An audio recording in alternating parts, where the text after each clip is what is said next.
before we go, I've got to talk about a conservative who was not ever woefully misguided. A conservative who is a real role model for people today. And she's been in many ways written out of history. And now the left is trying to rewrite her history when they put her back into history. That person is Phyllis Schlafly. Phyllis Schlafly, I had the great privilege of attending a dinner with her shortly before she died. And so this was toward the end of her life. And she gave a rousing, lucid, brilliant political speech there, as she always did. Phyllis Schlafly, very, very prominent in the 1970s, fighting against the so-called Equal Rights Amendment. The Equal Rights Amendment was this leftist nonsense that tried to redefine sex and gender to say that there is no difference whatsoever between sex and what the equal right. There's actually a new push right now to ratify the Equal Rights Amendment. What it would do is, in the long run, at the extreme, abolish things like same-sex schools because men and women wouldn't be treated perfectly equally. It would abolish same-sex restrooms, which is already happening. People mocked Phyllis Schlafly, said she was lying when she said that that would come to pass. It's already happening, even without the ERA. Said that women would be drafted. There's a big push, again, to do that right now. Basically everything this woman predicted about politics has come true, even though she did a great job slowing it down by stopping the Orwellian Equal Rights Amendment. And so one of the most brilliant women that has ever existed in American politics. There's a new show, which I'm watching right now. It's generally a pretty good show.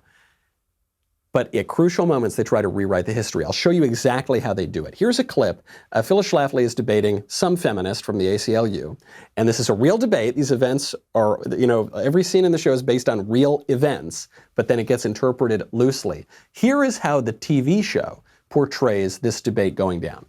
I mean, the courts would decide, as they did with a recent Washington, D.C. case, where 3 children were given to the father, and the mother had to pay child support. What was the name of the case? Say that was an advance for women. But the larger issue is that the ERA erodes the institution of marriage, not just in divorce. The case?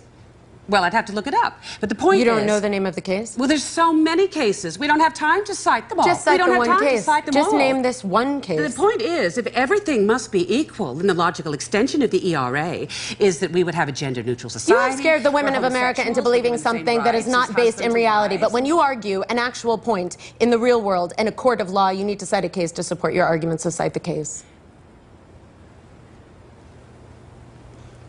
Well, I think it was Foley versus Langham or Lancaster, something like that.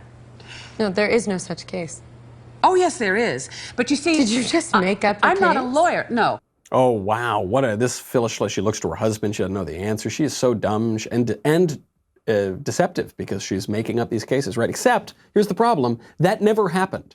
That never, ever happened. Didn't happen in that debate. That's a real debate. We can go back and watch the tape. You can find the tape. The Phyllis Schlafly Eagles, actually, the organization to preserve her legacy, just did a great video on this, comparing shot by shot throughout much of this show, all of the ways that they completely lie about history. So I go over, check that out on the Phyllis Schlafly Eagles page.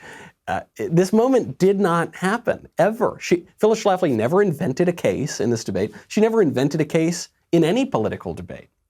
And actually, what happened in real life during the debate is that moment that Phyllis got all flustered because the feminist got her on the ropes. In reality, it was the exact opposite.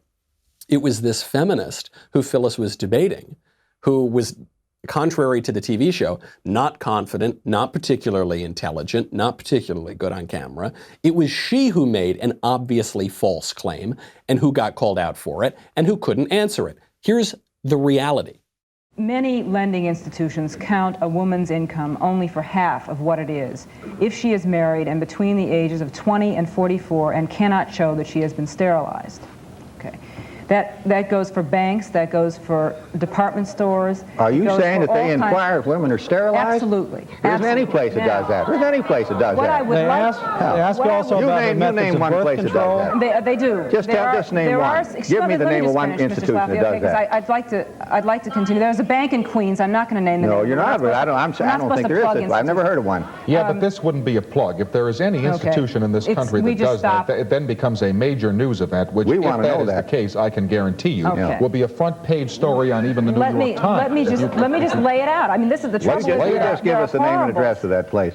Oh, it's exactly the opposite. It's even worse. This woman did even worse in the moment than they're pretending that Phyllis Schlafly did, because she just made up this policy at a made-up bank. She said, well, I'm not going to say the name. Why not? You're fighting for women's rights. Why don't you name them? Isn't that the whole point of your movement? Well, no, I'm not. I don't want to. No, I'm not going to name my boyfriend. He lives in Canada. No, I don't think, no, and I don't think so. This is how they do it. This is what the left does. This is what Hollywood does. Because most people don't remember Phyllis Schlafly anyway, because she's been written out of the history books. But now what people are going to remember is this TV show. That's what they're going to remember. Or how are they going to remember JFK? They're going to remember Oliver Stone's movie, his anti-historical movie. This is what the left does. We talked about, on a couple episodes ago, we talked about how all news is fake. Now, all history is fake. By that, I mean some of it's true, but you really have to look with a critical eye at all of these things, because it's about you, okay? It's not about principle. It's not about telling the truth. It's not about the objective pursuit of what really happened. It's about tearing down a very particular culture, a very particular country, a very particular civilization, and they will do that by any means necessary. And we need to be on guard, because that is being done in clear ways through political attacks that we see all the time, through policies that governors are foisting on us every day. And it's being done in subtle ways, like the rewriting of news and the rewriting of history.